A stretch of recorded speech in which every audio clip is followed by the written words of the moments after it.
It's Puck Time Friday. I'm excited. Last show of the week. Big week of betting. Big weekend of betting in store. We got Alex McInnis with us. Alex McInnis. That's good. Yes! We have Andrew McInnis with us and Alex B. Smith. We're going to take apart all four of the NHL games. Before we get into that, a couple of quick things. Number one, I got 2 Morning Joes going today. The first is already in the bag. You can find it at WagerTalk TV. I have the bookmaker from the Golden Nugget on with me, Aaron. We go through all 4 of the NFL games. We talk about where the money's coming in. We talk about teasers and parlays. And we also talk about buying half a point and the stupidity of doing it. Alex, how did you do last night? Last night was not my smoothest. Obviously, went 2 or 3 on the night. Did get a win, a fortunate win with the New York Islanders. One shot on goal in the third period happens to go in with about a minute and a half left. But other than that, the other 2 plays I dropped. So tonight, hoping to bounce back. I got one 3% play up at sportsmemo.com, hoping to get the weekend back on the right track. Andrew, you had an NBA play last night, and I know this is a hockey show, but you were on an 8-1 NBA run. How did you do last night? We had the Spurs +1 and made that count. Double overtime victory, and sometimes it has to be a hard-fought battle, and that's just the way it was last night. And we came out on top, so 9-1 now against the spread in my last 10 spread bets. They're going for 10-1 tonight, 5% bet, my very first 5% 5-star play here at Sports Memo, posted at the site. So I'm really excited. I'm very low volume with NBA, so you really know my 5-star NBA is going to be a really important play for me. Andrew, listen, your mic sucks. We'll keep you on. We'll tough through it. But next week, if you don't have a cord and you don't plug directly into your router and you come on with this crappy mic, out! Out! Look at this microphone. Yeah, same as mine, except mine works. Anyway, listeners, Andrew is on a 9-1 NBA run. He has a 5-unit play up at sportsmemo.com. It's his first 5-unit play of the year. It also is the highest rated play we offer at both WagerTalk and Sports Memo. You guys can have it for $5. Use the promo code AM5. That's Andrew McInnis, AM5. Head over to Sports Memo and get down on that play. Guys, let's get straight to it. We got Carolina on a back-to-back hosting Buffalo tonight. Short favorite, -130 for Carolina. The over and under is 5.5, which is a low total for a game that Buffalo's involved in. Buffalo is, they won against New Jersey, but they have lost 4 of their last 6 games, albeit most of them without their star Jack Eichel. Carolina, conversely, lost 3-1 to Tampa Bay last night, but they've won 5 of their 6 and playing really good hockey, especially on the defensive side. Alex, what do you like in this game? I'm looking toward Carolina in this spot. Like I said, they came off of a game last night, a tough battle. They played 40 minutes of solid defense against the arguably the best offense in the NHL, the Tampa Bay Lightning. They were able to shut down the 18-game streak of first-period overs that Tampa Bay had. It was one of the plays I had dropped. But they had a 1-0 lead, and then the floodgates opened up for Tampa Bay in the third period. You can't hold that offense down completely off the board for 60 minutes, and Carolina proved that as they lost 3-1. Late in that game, but they've been playing some good hockey. Like I said, had a 5-game win streak beforehand, and they're 4-3 in the second night of back-to-back. So they don't show a lot of fatigue in these trips. They have a lot of these, being in that Metropolitan Division, a lot of close proximity games, so they make these travels often. As for Buffalo, like I said, they've been without Jack Eichel, lost 4 of the last 6. Eichel might return to this game tonight. He has a game-time decision, so definitely check on Twitter, check different things to see if he'll be in the lineup. If he is, I would be leaning toward the over here as well. I think he could bring, obviously, much-needed offensive boost to the Sabres club. Andrew, you have a thought on this game?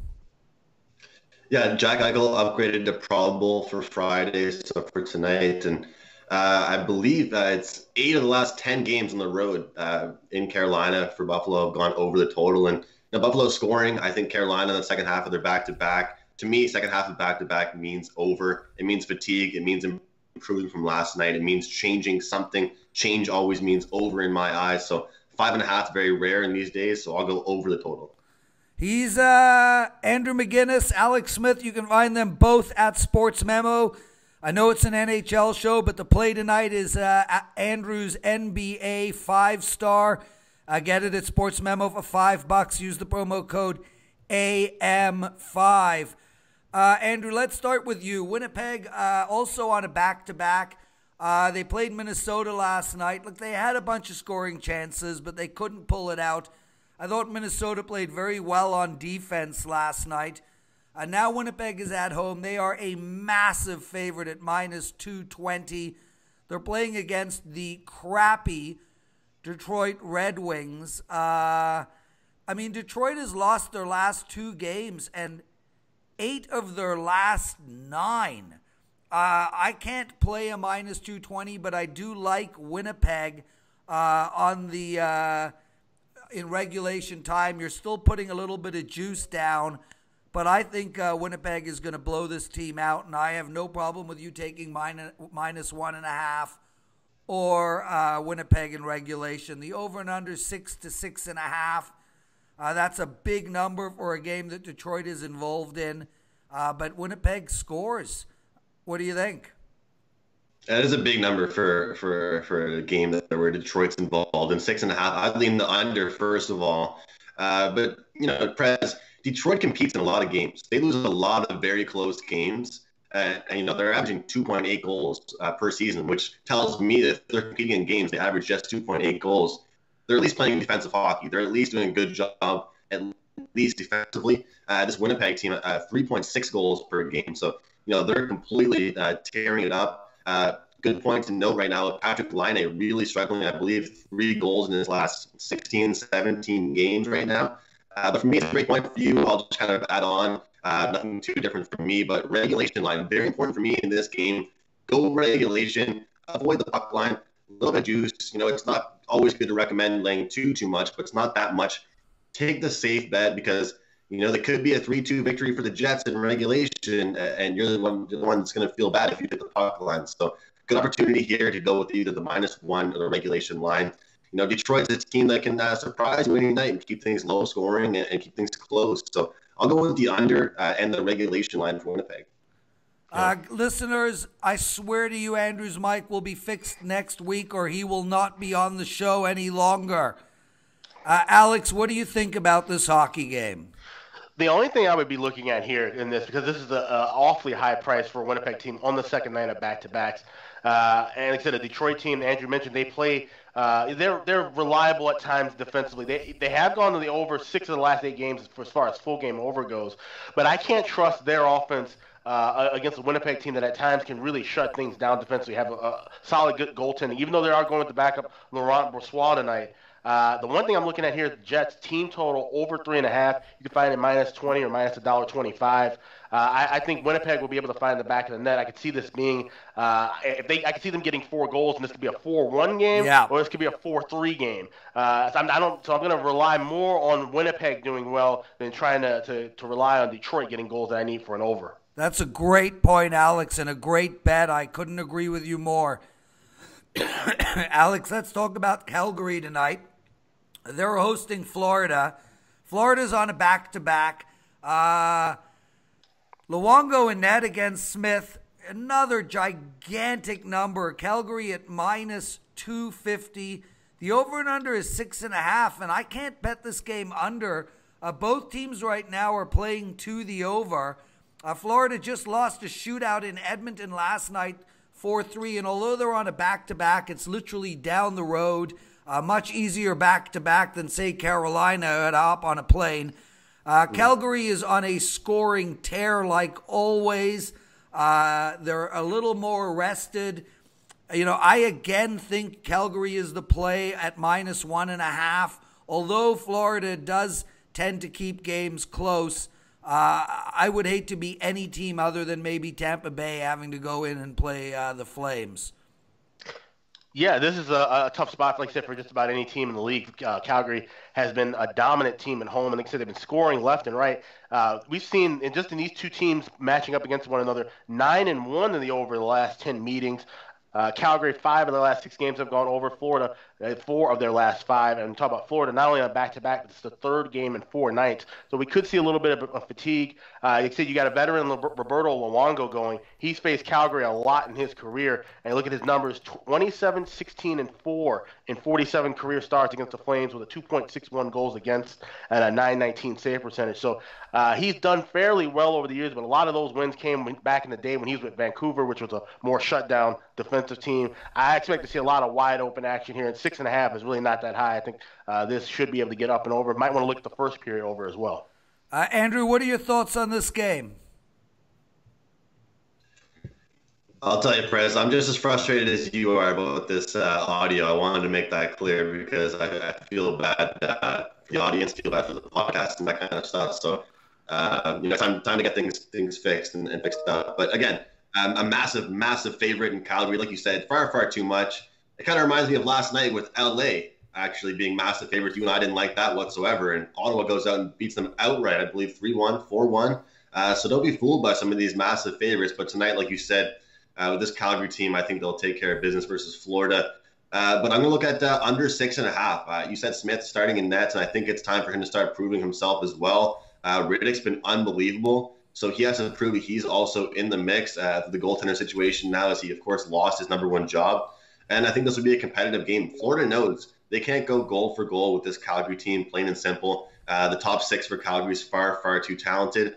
And again, we're seeing another 6.5 number here that I would like to go under the total. This will be more of a defensive game than most would think. So I think under 6.5 is the play in this one. How helpful is that, listeners? One of them likes the over, the other likes the under. I'll break the tie, and I think this game's going to get to 8 or 9 goals. I'm with you, Alex. Let's talk about Pittsburgh on the road tonight. Matt Murray in net. Anaheim at plus 120. Look, Pittsburgh has just been playing lights out hockey of late. They beat Florida 5-1 in their last game. They have won 9 of their last 10. They're shutting teams down. You take away the Chicago game, and teams are averaging about 1.5 goals against them in their last 10 games. And Anaheim is not a high-scoring hockey team. The over and under is 6 here, guys. I have to look at the under in this game. Andrew? You can look at the under, but again, this is going to be one of those ones, Prez, for me, where I'd be worried about Pittsburgh just, covering the over almost themselves. And that's the thing. I mean, that's a road spot. I know it's a spot for them where they're coming in against an Anaheim team very desperate, and they're going to be, craving a victory and keep things close against a stellar team like Pittsburgh. But I think Pittsburgh could just run the score up. Honestly, I don't recommend puck lines too often, but I would look for Pittsburgh puck line in this one.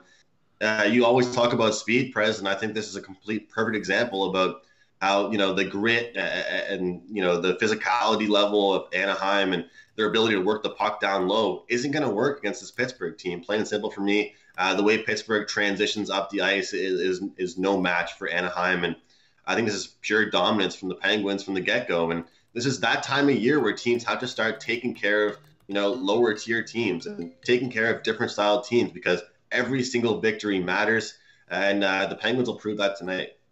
Alex, what do you think about this game? I mean, a 9-game losing streak for Anaheim. If I'm going to bet the side here, I disagree completely with Andrew's analysis, which is fine. I just feel like the only way Anaheim can win is if they shut Pittsburgh out, and Anaheim is absolutely desperate for a win tonight.